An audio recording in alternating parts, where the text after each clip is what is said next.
আসসালামু আলাইকুম রহমতুল্লাহি ওবরাকাতুহু। খুলনা হোমিও চিকিৎসা কেন্দ্র থেকে আমি ডাক্তার হাফেজ মাওলানা সাইফুল্লাহ মাকসুদ। আজকে আপনাদের এই ধ্বজভঙ্গ রোগ বিষয়ে আলোচনা করব। বিশেষ করে যেই সকল রোগীরা অনেক দিন ধরে স্বপ্নদোষ হয়, স্বপ্নদোষ হতে হতে হতে হতে এক সময় এসে তার জটিল আকারে রোগ নেয়। একসময় পেনিস খুব উইক হয়ে যায়, ঠিকমতো স্ট্রং হয় না, শক্ত হয় না। তো এই অবস্থার মধ্যে স্ত্রীর সাথে মিলন করতে গেলে তার যে জটিলতা দেখা দেয় সেটা হলো এই, খুব আগ্রহ থাকে, খুব ইচ্ছা শক্তি প্রবল থাকে, স্ত্রীর সাথে মিলিত হবার খুব ইচ্ছা থাকে, আগ্রহ থাকে, বাট স্ত্রীর সাথে সে সময় দিতে পারে না। পেনিস স্ট্রং ঠিকমতো হয় না, শক্ত হয় না।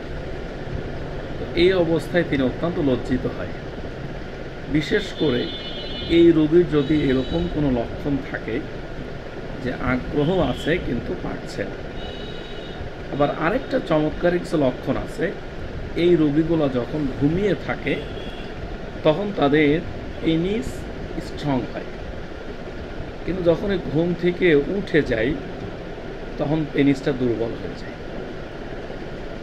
এই একটা চমৎকার একটা লক্ষণ।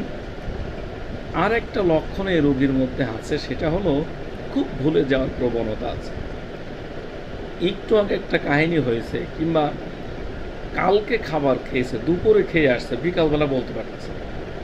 খুব ভুলে যাওয়ার একটা প্রবণতা তার মধ্যে কাজ করে। আরেকটা হলো এই রোগীর আপনার যদি ধূমপান করে, যদি এই রোগী করে, তাহলে এই ওষুধ খেলে পারে ধূমপান মুক্ত হওয়ার একটা বিরাট সম্ভাবনা তৈরি হয়। অর্থাৎ যারা ধূমপান ছাড়তে পারে না, এই ওষুধটা তাদের জন্য বড় ধরনের ভূমিকা রাখতে পারে, কাজ করতে পারে। আরেকটা লক্ষণ আছে, সেটা হলো কি, ঘুমটা হয় খুব শর্ট, সামান্য, মানে অল্প কিছুতে, অল্প আওয়াজে, অল্প কথায় ঘুম ভেঙে যায়, অল্প আওয়াজে ঘুম ভেঙে যাবে, অর্থাৎ খুব হালকা ঘুম হয়। এই লক্ষণগুলো যদি ওই রোগীর মধ্যে থাকে, আর যদি তার যৌন চাহিদা অনেক বেশি হয়, অনেক আগ্রহ আছে, কিন্তু স্ত্রীর সাথে সময় দিতে পারছে না।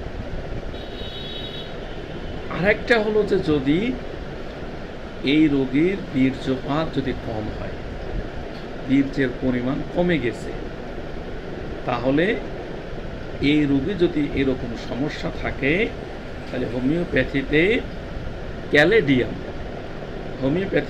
ক্যালেডিয়াম, আবার বলি ক্যালেডিয়াম, এই ওষুধটা মাদার টিংচার যদি প্রতিদিন সকাল বিকাল 30 ফোঁটা করে, 30-35 ফোঁটা করে সকাল বিকাল কিছুদিন নিয়মিত খায়, এবং এর সাথে ক্যালেডিয়াম 200 বা 1 ml শক্তি যদি সেবন করে, তাহলে অত্যন্ত চমৎকার কাজ করবে ইনশাআল্লাহ, খুব ভালো কাজ করবে। এর সাথে বায়োকেমিক কিংবা অন্য কোনো লক্ষণ থাকলে অন্য ওষুধ প্রয়োগ একসাথে করতে পারলে আমি আশাবাদী ইনশাআল্লাহ এই রোগী সুস্থ হয়ে যাবে।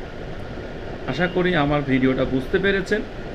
যদি আমার ভিডিও ভালো লাগে অবশ্যই শেয়ার করবেন এবং অন্য ভাইদেরকে দেখার সুযোগ করে দিবেন। খুলনা হোমিও চিকিৎসা কেন্দ্রের সাথে থাকবেন। আমাদের সকল ভিডিও এবং পোস্টগুলা লাইক করে শেয়ার করবেন এবং আমাদের চ্যানেলটা অবশ্যই সাবস্ক্রাইব করবেন। সেই আশাবাদ ব্যক্ত করে আজকে এখানেই শেষ করছি। আসসালামু আলাইকুম ওয়া রাহমাতুল্লাহি ওয়া বারাকাতুহু।